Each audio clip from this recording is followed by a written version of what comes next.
Hey everyone, Grayson the Bard here, and welcome back to day 29 of the Hunt-A-Day. And I think today it is time for a Grayson the Bard hot and spicy 5 chili peppers on the menu of your favorite local Thai restaurant, Monster Hunter take. I like Monster Hunter World's Lavasioth. I mean, he's not perfect, but I don't think he is as awful as the community often makes him out to be. It's a big departure from what it used to be in Freedom Unite and Frontier. It's a bit more low to the ground. It very much shares the same exact skeleton as Gyrototus, but I don't necessarily think that's a bad thing. I think it's just Capcom trying to adjust the Piscine Wyvern skeleton to be a little more like fun and fluid and engaging. And while I don't necessarily think that they fully hit the mark with Gyrototus and Lavasioth, I think the fights are fine. Neither one of them are really monsters that I would go out of my way to hunt for fun, but at the same time, I don't dread when I see them coming up or see that I have to face them. And between the two, I think Gyrototus is a much worse, less enjoyable fight than Lavasioth is, at least in Monster Hunter World. The big thing that I personally think Lavasioth has going for it is actually something that I've seen the community kind of malign, and that is its magma armor hardening mechanic that causes attacks to bounce off.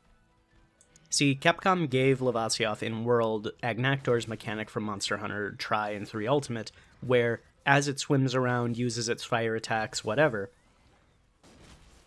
the magma on the outside of its body will soften and make it into a weak zone and easier to hit, and your attacks will get through and you'll deal good damage and everything is fine. But as it stays outside of the lava, or if it doesn't use its fire attacks for an extended period of time, that magma will cool, and those body parts will become a tough, hard spot to get through, and even attacks with purple sharpness will sometimes bounce, depending on the area you're attacking. In Iceborne, this becomes kind of a non-issue because the Clutch Claw Tenderize will bypass that mechanic, but in the base game of World, before the Clutch Claw existed, it was admittedly kind of frustrating to have to change where you were attacking in order to not bounce. But I liked that. I liked how the fight was a little bit more dynamic than just go for the head. You actually had to play around with positioning and change where you were attacking based on what was weak at that time, or try to find a way to soften up the the parts that you wanted to focus on. I don't remember exactly, but I'm pretty sure you could use puddle pods, or if you had fire weapons, it would soften up the attack. So there were ways that you could get around the armor mechanic if you were preparing for it. In that way, it's not much different than preparing for a fight against Valhazak by gemming in Effluvia Resistance 3, or any sleep monster by gemming in Sleep Resistance. You just have to prepare for the fight in order to bypass the mechanics that are frustrating. And I feel like a lot of people didn't want to do that. They just wanted to unga bunga me hit head, me see big number. Which I can in no way fault people on if that's the way they want to play the game, but I also think that that kind of mentality gave Lavasioth in World a bad rap that I don't personally think it deserves. I think the fight is fine, I think the mechanics are well thought out and easy enough to deal with if you're preparing for them. The issue is that you actually have to prepare for them. What's funny, though, is the mechanics for Lavasioth are the same as the mechanics for Agnaktor, and I do not remember there being this much vitriol towards Agnaktor. And part of me thinks it's just kind of a natural bias in the community against the Piscine Wyvern skeletons. Historically, they are some of the most frustrating, not well-liked monsters in the series. Plesioth, Cephadrome, Gyrototus.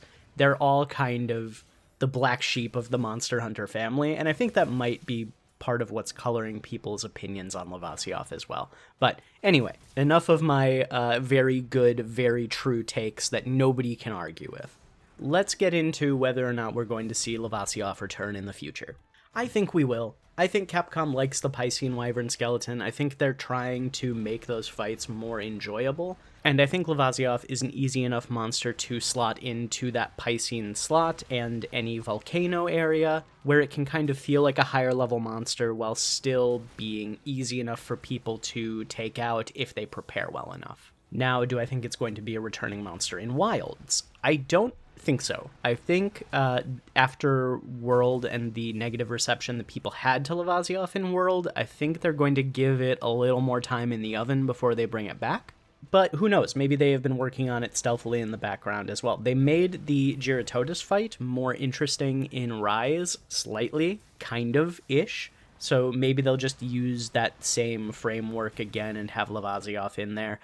I'm not sure. This one's kind of a toss-up for me, so I'm going to put it kind of right in the middle. I'm going to say 5 out of 10 to Return in Wilds. It might come back, it might not, but I think there's a very high chance that we're going to see Lavasioth again in a future game, so I'll say 7 or 8 out of 10 for that. Please stick around to the end of the hunt if you can. I've been really enjoying the level up process for the Volcano region of Guiding Lands. I've been trying to not fight the same monster each time just to make it a little more varied, and I think that's helped out a lot. But feel free to stick around to the end of the hunt if you can. If not, I understand. Like, comment, and subscribe if you want to. Don't if you don't. And until next time, I'll see you next time.